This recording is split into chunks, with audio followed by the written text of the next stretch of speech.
Delhi blast एक trailer था। Picture का क्लाइमेक्स इतना भयानक होने वाला था कि ना सिर्फ दिल्ली एनसीआर बल्कि भारत के कई इलाके दहल जाने वाले थे। आसमान में पाकिस्तान से भेजे जाने वाले मौत के परिंदे बारूद बरसाने के लिए तैयार बैठे थे, लेकिन तभी दुश्मन की एक गलती ने उनके सारे गेम प्लान को तमाम कर दिया। क्या थी पाक के आतंकी संगठन जैश की हमास वाली साजिश? जानने के लिए देखिए ये खास रिपोर्ट। दिल्ली ब्लास्ट केस में एक ऐसा खुलासा हुआ जिसने जांच एजेंसियों की नींद उड़ा दी है। पाकिस्तानी हैंडलर्स भारत में भेजने वाले थे मौत के उड़ते परिंदे।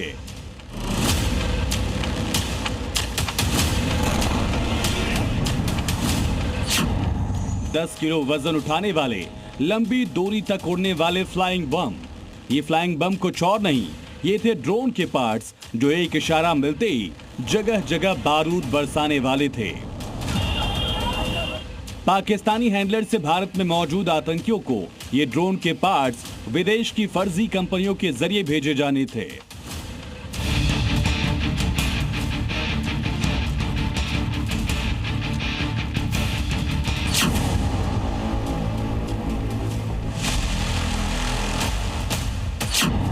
एनसीआर के आतंकी मॉड्यूल को बस एक मामूली सा काम करना था।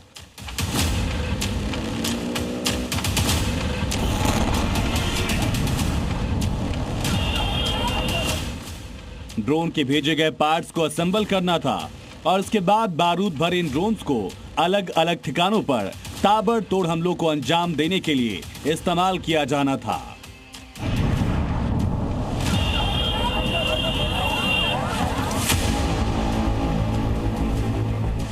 लेकिन इसी बीच जांच एजेंसियों ने कुछ दिनों पहले कश्मीर से संदिग्ध आतंकी जासिर बिलाल वानी उर्फ दानिश को गिरफ्तार कर लिया और पाकिस्तानी हैंडलर्स द्वारा ड्रोन के जरिए मौत की खेप भारत भेजने की इस साजिश का खुलासा हो गया। दानिश वो खतरनाक शख्स है जो साधारण ड्रोन को भी एक खतरनाक रॉकेट लॉन्चर में बदलने की महारत रखता है। ड्रोन के पार्ट्स असेंबल करने में इसी शख्स की बड़ी भूमिका होने वाली थी। दानिश आतंकी नेटवर्क से जुड़े अन्य लोगों को भी इसकी ट्रेनिंग देने वाला था। पूछताछ में उसने ऐसे ड्रोन रॉकेट हमलों की साजिश का सुराग दे दिया। जांच एजेंसियों ने उसके तार जोड़ने शुरू ही किए थे। किसी बीच 10 दिसंबर को दिल्ली ब्लास्ट हुआ और फरीदाबाद डॉक्टर मॉड्यूल के पन्ने दर पन्ने खुलते चले गए और भारत के अनेक ठिकानों को दहलाने वाले पाकिस्तानी हैंडलर्स की नापाक साजिश और भारत में मौजूद आतंकियों की आधी अधूरी तैयारी का पूरी तरह से पर्दाफाश हो गया।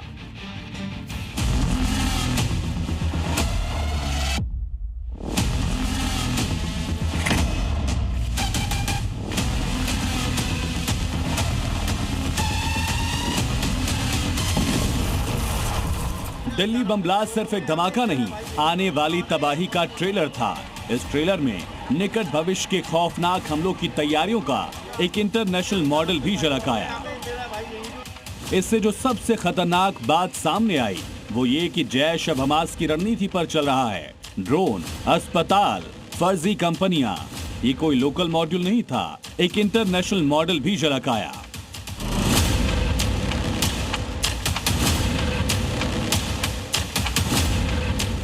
इससे जो सबसे खतरनाक बात सामने आई वो ये कि जैश अब हमास की रणनीति पर चल रहा है। ड्रोन, अस्पताल, फर्जी कंपनियां, ये कोई लोकल मॉड्यूल नहीं था।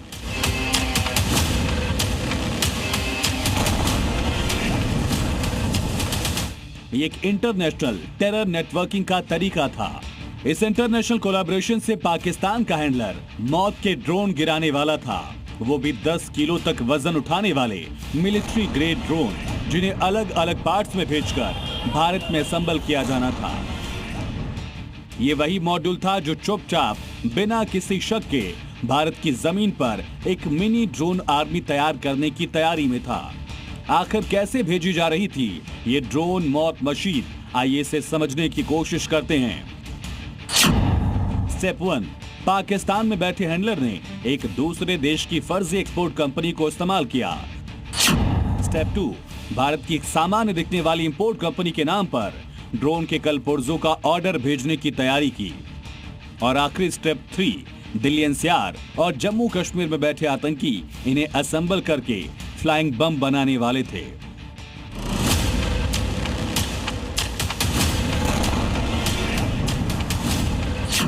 ड्रोन भेजने के वही मॉडल थे जिनका इस्तेमाल पाकिस्तान में हथियार और ड्रग्स की स्मगलिंग के लिए किया जाता है। ये ड्रोन कई किलोमीटर तक उड़ान भर सकते हैं, 10 किलो तक वजन उठा सकते हैं और एक बार असेंबल हो जाए तो सीधे घातक हमले करने में सक्षम।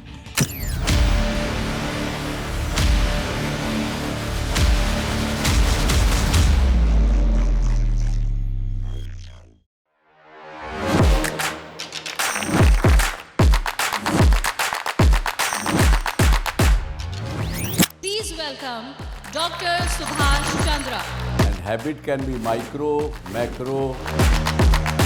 66 times if you repeat the same thing, it becomes your habit.